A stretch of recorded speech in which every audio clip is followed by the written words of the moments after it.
You're so desperate to be loved. It's pathetic, she said. I just smiled, left her to her new man.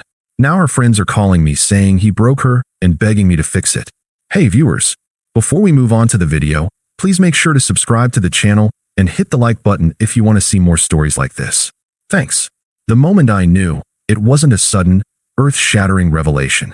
It was a slow, creeping dread that had been settling in my stomach for months. It started with the little things. Sarah, who once loved our quiet Friday nights in, started complaining about how boring our lives were.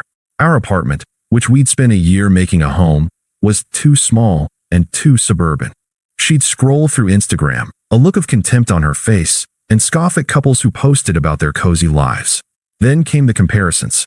Look at Mark and Chloe, they're always traveling. Or my coworker Liam just took his girlfriend to a rooftop bar last night. He's so spontaneous. I try to plan something, a weekend trip to the coast, a fancy dinner out, but it was never enough. It was always a pale imitation of the exciting lives she saw online or heard about from her new friends. I was blindsided. I'd given her everything. When her dad got sick, I drove her to the hospital every day for a month. I worked overtime to surprise her with a trip to her favorite city. I supported her when she wanted to quit her job to try freelance photography, even though it meant I had to cover most of our expenses. I wasn't just in love with her. I was committed to her happiness. Her contentment was my contentment. But somewhere along the way, she stopped seeing that as a virtue and started seeing it as a flaw. The red flags started waving violently the day I found the text. We were in our bedroom, and she had just stepped out to grab a glass of water, leaving her phone on the bed. A notification popped up from a contact named Liam. I never would have looked, but the first line of the message was impossible to ignore. Can't wait to get away from him this weekend. Are we on for the cabin? My heart felt like it had been punched out of my chest. I picked up her phone, my hands shaking. I scrolled up and saw it all. The flirtatious jokes, the late-night conversations about her boring life, and her predictable boyfriend. She was planning a trip with this guy she'd met at a work event a few weeks ago, the same Liam she'd been talking about endlessly. When she came back into the room, I just held the phone out to her. I couldn't speak. The look on her face wasn't one of panic or remorse. It was annoyance.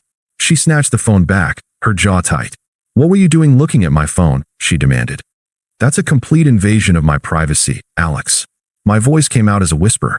The text, Sarah. Away from him. Who is Liam? She sighed, a dramatic, eye-rolling motion that was so familiar it felt like a physical blow. She sat on the edge of the bed and looked at me, not with shame, but with condescension. Okay, so you saw it. What do you want me to say? She said, as if I were a child asking a difficult question. He's a man I met. He's interesting and exciting. He takes chances. He's also a man you're cheating on me with, I said, my voice rising slightly. How could you do this? I'm not cheating, she scoffed, using air quotes. I'm exploring my options. I just stared at her, dumbfounded. Sarah, you're going away with another man. We've been together for 3 years. Yeah, and you think I don't need more? You think this is all there is? Her tone became sharper, colder. Honestly, Alex, you're just too easy, too available. You're the kind of man a woman settles for when she gives up on her dreams. My throat tightened. I felt like I was going to be sick. But I love you, I said, the words tasting like ash in my mouth. She let out a short, hollow laugh. That's the thing, isn't it? Your love is so desperate. You're so desperate to be loved, it's pathetic. I need a man who keeps me on my toes, who challenges me. Not someone who just gives me everything I want. The smug smirk on her face was the final knife twist. My anger, my hurt, all of it just evaporated. It was replaced by a profound, chilling sense of clarity. I wasn't angry. I was just sad. Sad for her. Sad for the person she had become. I didn't say another word. I just looked at her, and a small, sad smile touched my lips. It wasn't a smile of resignation, it was one of release. I saw the person I thought I knew for what she truly was. Cruel, ungrateful, and fundamentally broken. I nodded once, a single, quiet motion, and then I turned around, walked out of the room, and began to pack my bags. I left. I didn't yell. I didn't throw things or demand an apology. I just packed a bag with the essentials, a week's worth of clothes, my laptop, my toothbrush, and the box of old Polaroids from our first year together that I wasn't ready to let go of. The silence was the real killer. I walked past Sarah in the living room, who was sitting on the couch, pretending to be on her phone, and she didn't say a word. I didn't either. I just put on my shoes, grabbed my car keys, and walked out the door. The sound of it closing behind me was the only closure I got. For the first few days, the silence was deafening. I stayed at my buddy Mark's place. He'd seen her come and go and had a bad feeling about the new crowd she was hanging out with, but he was too good a friend to ever say, "I told you so." We mostly just watched movies and he'd bring me a beer and just sit in silence. That was all I needed. My phone blew up with a couple of text messages from Sarah. The first was just a few hours after I left, acting as if I had overreacted. "Look, I'm sorry you're upset. Can we talk about this like adults?" I didn't respond. The next day, she texted again. "Where are you? Your stuff is still here." I felt nothing. No anger, no sadness. Just a numbness that was more frightening than any rage could ever be. I muted her and put my phone away. My life became quiet. I went to work, came home, and started running again for the first time in 2 years. I'd forgotten how much I loved the feeling of my legs burning and my mind clearing. I deleted my social media for a week, then reactivated it and unfollowed everyone who was a mutual friend of ours, so I didn't have to see a single trace of her. I wasn't doing this to get back at her. I was doing it for me. I needed to build a wall around my life and protect my peace. That numbness slowly started to wear off, replaced by a quiet, steady resolve. I wasn't desperate for her love. I was desperate for the life I thought we were building. But she didn't want it. She wanted chaos. She wanted a chase. And I, in my blind loyalty, had denied her the chance to be unhappy, which was what she truly craved. That's why my love felt pathetic to her. It was too stable, too safe. My calm, consistent presence was a mirror she couldn't stand to look at. About a month later, the quiet started to break. I was having lunch with my friend Mark when he cleared his throat and said, "Hey, I don't want to bring this up, but I ran into Sarah's friend, Chloe, at a bar the other night." I just nodded, taking a bite of my burger. "She's not doing great," he continued. Apparently, Sarah had been living it up with Liam. She was posting pictures of expensive dinners, lavish trips, and parties. The life she'd always wanted. But behind the scenes, according to Chloe, it was a mess. Liam wasn't just a free spirit. He was a narcissist. He was charming one minute and cold the next. He would disappear for days without calling and then show up with a flimsy excuse. He constantly belittled her, and not in the playfully mean way she seemed to like, but with a real, cutting cruelty. He told her she was too emotional and needy. He told her she was too desperate for his love. Can you believe that? Mark said, shaking his head. I just took a sip of my drink. A small, dry chuckle escaped my lips. The irony was so rich, it was almost funny. And it gets worse, Mark continued. Chloe said Liam was still talking to other girls. She saw a text on his phone from some other woman, just like you saw on Sarah's. When she confronted him about it, he just laughed in her face and told her she was paranoid and needed to trust the process. That's when it hit me. He was playing her exactly how she played me, but with a much nastier edge. She'd traded my rock-solid loyalty for a man who gave her exactly what she wanted, a cruel, unpredictable chase. She'd gotten her drama, and now she was miserable. The person who mistook my love for pathetic desperation was now desperately seeking love from a man who refused to give it. A few more weeks passed, and the whispers got louder. Our mutual friends were getting tired of her constant complaints about Liam. She was isolated, and her friends were beginning to see the patterns. Her social media went from curated, exciting posts to vague, moody rants. The karma wasn't a lightning strike, it was a slow, public unspooling. She was losing her friends, her public image, and her mind, all while he was still out there, giving her just enough attention to keep her on the hook. It was a beautiful, tragic mess, and I wasn't even there to see it.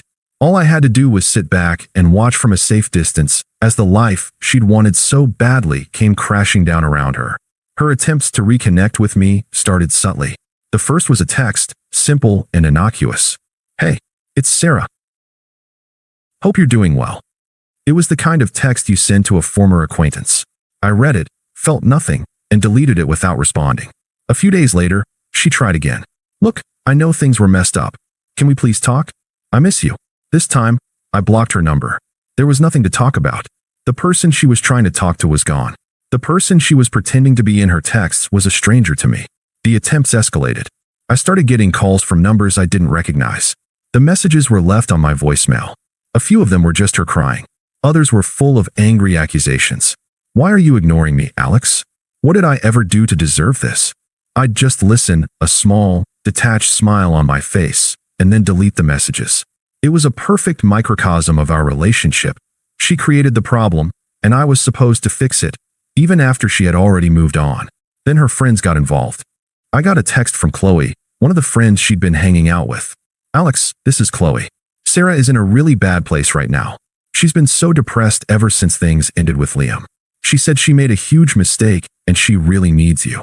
I texted back, Chloe, I appreciate you reaching out, but Sarah and I are done. I wish her the best, but I'm not the right person to help her.